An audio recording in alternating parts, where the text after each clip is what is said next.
further ado, Tucker, you want to introduce our bottle today? So today we're reviewing Cooper Kings. They produce this in Louisville, Kentucky. It is a blend of bourbons. Undisclosed where these are blended from. I've heard some stuff.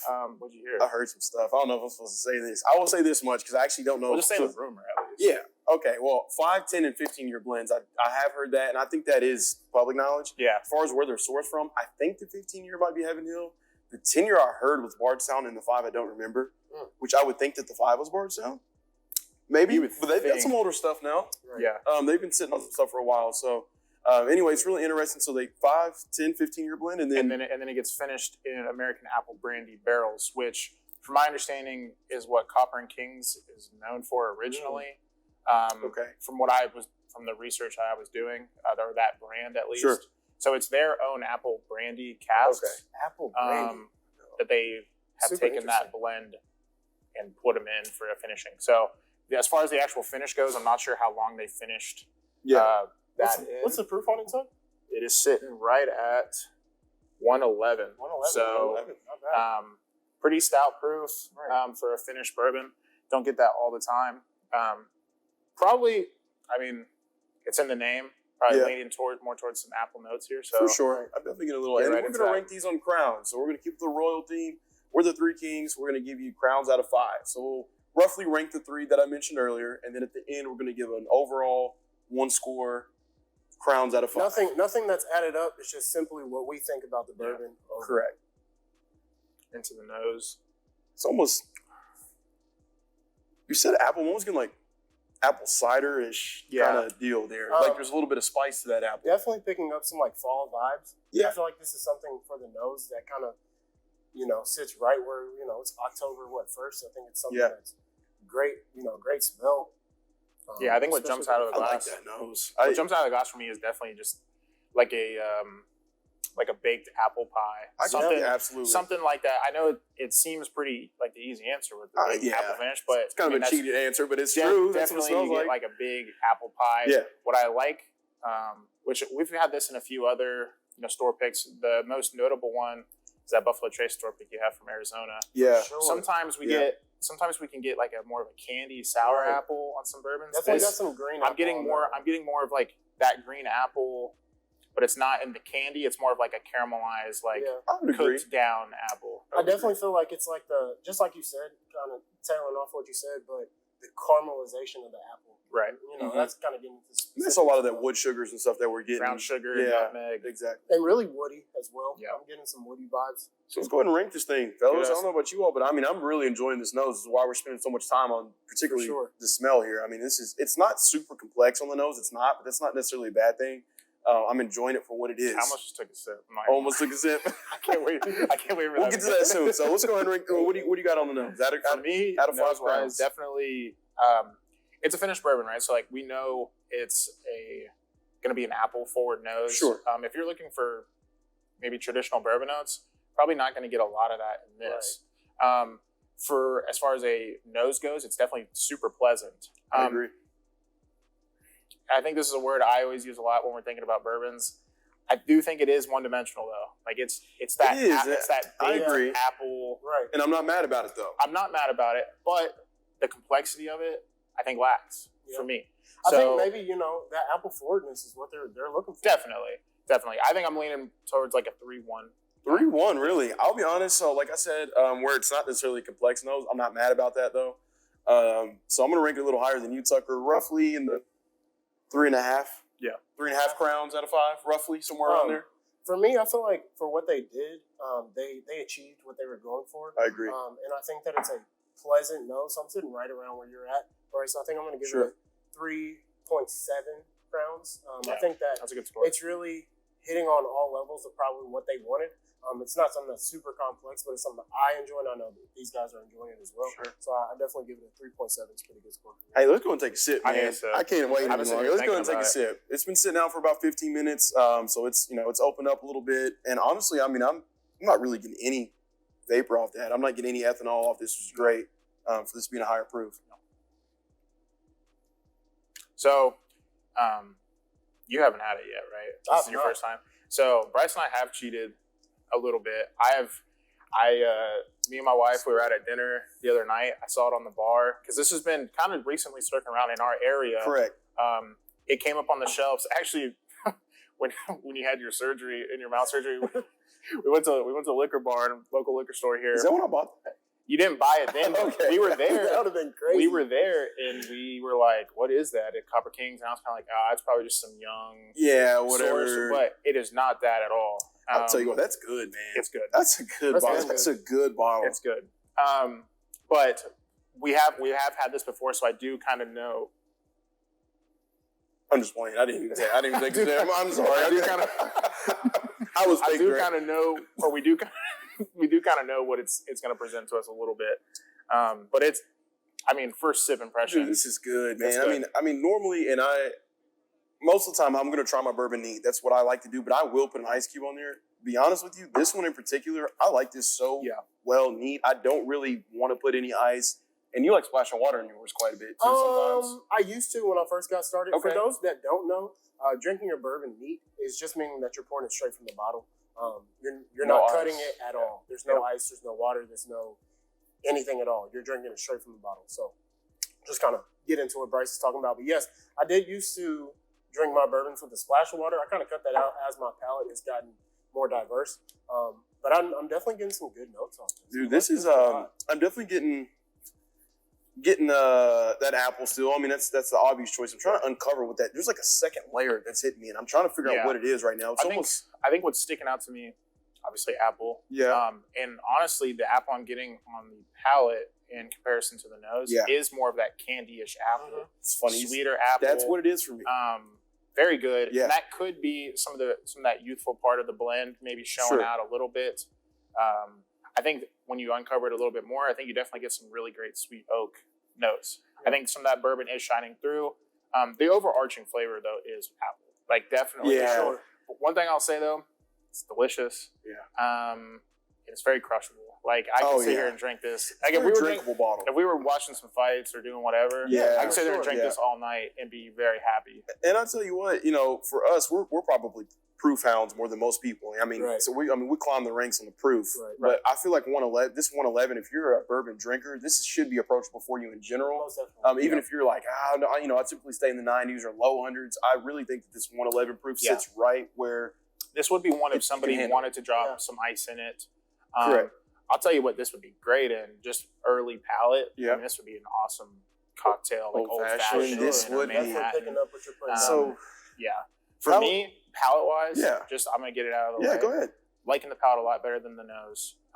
Get that big apple punch and then that sweet oak, which is something that I definitely am enjoying.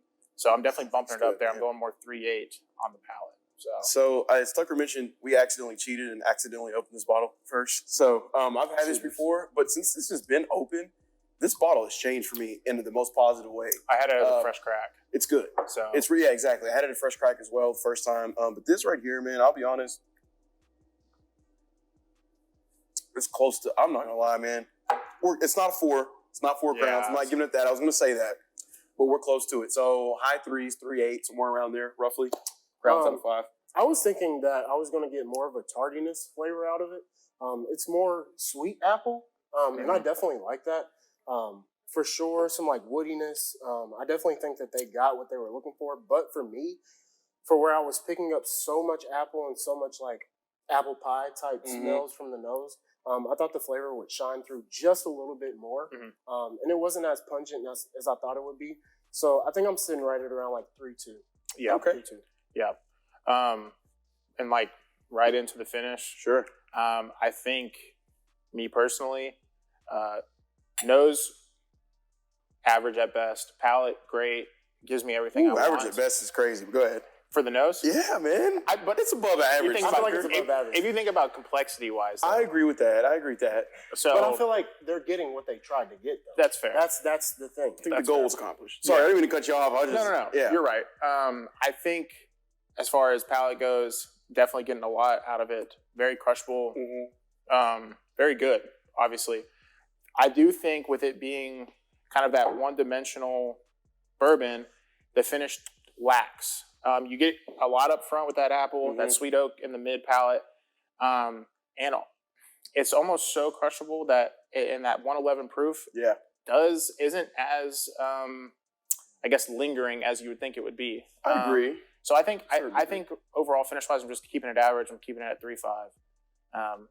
Not just jumping into my score there, but I'm gonna go ahead and do the same. I agree with you on that. It's lingering for me. I'll be honest. Some of the finish is slightly bitter that I don't care for. I don't get that at the front. I don't get that in mid palate, but something on that finish, and I don't hate it. It's almost like a positive bitter flavor. It's just weird.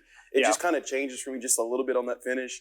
I think it lingers for me maybe a little longer than you probably are feeling, but I see what you mean. It almost like evaporates in the back. And for that, I'm gonna go finish wise. I'm gonna go a little bit lower than you, roughly 3 to 5 crowns, somewhere around that range. Gotcha. I feel like for me, it's not something. I feel like I am getting some of the bitter notes. I think maybe it could be like some of those baking spices. For me, could be. And by that I mean maybe like nutmeg, cinnamon, something kind of like that. Just kind of like what I'm picking up with the apple pie type flavors or whatever. I don't feel like it's a finish that completely dissipates. I feel like it kind of lingers a little bit. Yeah. But I also don't feel like the complexity of the bourbon changes throughout the finish. I feel like it stays kind of what it is. I would like maybe a little more flavor to come out, but not necessarily any for me. So I'm going to kind of sit close to you guys. I'm going to sit at like a 3.3 crowns. Okay. I think 3.3 crowns for me. Well, I guess we got to rank it all the way. Let me take another sip, and I'll give this an overall score, and you gentlemen do the same. But I need another one to really let this settle in and see what I feel, man. So I keep going back and forth. So I think this is a good segue too. As we get to our final rankings, we will have a website coming out. We do plan to include our final rankings of the bourbons that we review. So these final rankings, once we say them on the video, we'll also do like a slight write-up saying what we think of each bottle. Absolutely. So this is kind of like our segue. We might eventually be able to clip it to that stuff, but we'll see. We'll try to. Be on the lookout for our socials. Those are all coming. If you're watching this video, feedback too. If you're watching this, we love feedback. If you're watching this video, socials are probably ready. So probably ready. Now that I'm thinking about it. So, but yeah, final ranking for me on the Cooper Kings. It's good. It's definitely good. It's very crushable. I think we already alluded to it. If we're sitting around drinking, having a good time, and you have one bottle, and this is your only bottle you have, you're gonna have a good time. You're gonna enjoy it. I don't necessarily believe it's something you need to like run out and you got to go get, right? Like I definitely feel like not jumping off the shelves. If you're hesitant on finishes, I would try it before you buy it. If you like Apple, I would buy it. I would say this is a buy if you're an Apple person. With that being said, I'm going to stay just slightly under that 3.5. I'm going to be 3.4 on the Cooper Kings. I think it's very good, very crushable. Yeah. This is definitely, like I said, definitely something I would like. So, but it's just there's some things that lack for me. So I can't put it up over that. It's funny because we literally started this off saying a lot of times we don't agree on all this stuff. Man, but I tell you what, with this bottle being, and again, it is a blend and we've got a finish on it, but it's still fairly one-dimensional on the nose to me. And then the palate, like I said, I get a little bit of a switch from the front to the end. But, you know, like you said, I like it for what it is. I like it. Our price point's not terrible on this either. It was like 60, 65, somewhere around there. Yeah. Which is good for, you know, the blend with the age statements that we have in here, and the secondary finish and all that. Say all that to say, price point considered, everything else, I'm gonna be right where you are, Tucker. Honestly, I really was gonna try to give a different number just for this. Actually, you know what I'll do? 3.39 crowns. Just because I can't do the exact same thing, but realistically, I'm right around where you're at, and I think I know what Shane's gonna say. So. I actually hate that we started this episode off by saying that we all don't ever agree super unique on anything. Because this is one of those cases where I think that this bottle is well rounded out, and I do think that it's something that is very approachable. So I'm definitely, before Tucker even started, I was thinking 3-4. I do think for me, as where the price point sits, I would like to come down just a little bit. I'm going to sit at 3.2. I do feel like it's something that's super approachable, but maybe not be something that someone who's not an everyday drinker could go out and buy. So I'm going to sit at a 3.2. So I think that point makes sense. I mean, you said, I mean, if you're a guy or a girl that has a lot of bourbon at your house and you're like, I just want something a little different, you know, and you want to get some of those apple notes and you don't really have anything with that profile, I'd say go get this bottle. It's worth it. It's definitely worth it. But and then like you said though, I wouldn't say, hey, everybody go flood the stores to find it. But if you see it and those are, you know, some of the notes that you like and you've got a lot of other stuff, pick it up. It's fun. It's challenging to the palate. It's just for the simple fact that it's a little different with that finish. Not necessarily challenging because of the complexity. Yeah, we try so many finishes nowadays. Like the finishes are all over the place. Which it's obviously that's a very popular way to elevate your bourbon. Elevate or maybe not make it as good, but it's a way to differentiate yourself. Yeah. You know, it's really hard to compete against the Buffalo Traces and the Bardstown Bourbon. So I mean, differentiating yourself, there's nothing wrong with that. And I think that's great. I think it's something that they did well. I think they had an approach that they wanted to achieve, and I think they achieved it pretty good. I think as far as finishes go, this is one that if you picked it up, you're not going to be lacking on as far as like the flavor. If you're a bourbon drinker and you like bourbon and you go for you do want to try a finish, this one's not going to disappoint because you get enough bourbon or, you know, like just a typical whiskey flavors in it that you won't be disappointed. So thank you guys for watching. We really appreciate your guys' support. If you like what you're seeing, please check us out on YouTube, Apple Podcasts, Spotify Podcasts, and follow us on Instagram, TikTok, Twitter, and Facebook. Yeah, and one last thing, another shout out, another thank you to Happy Hour Bar and Liquor Store here in Nicholasville, Kentucky. You guys come check this place out. It's great. Thanks. Three Kings Bourbon wishes you to drink like a king, but to act like one also. Please drink safely and responsibly.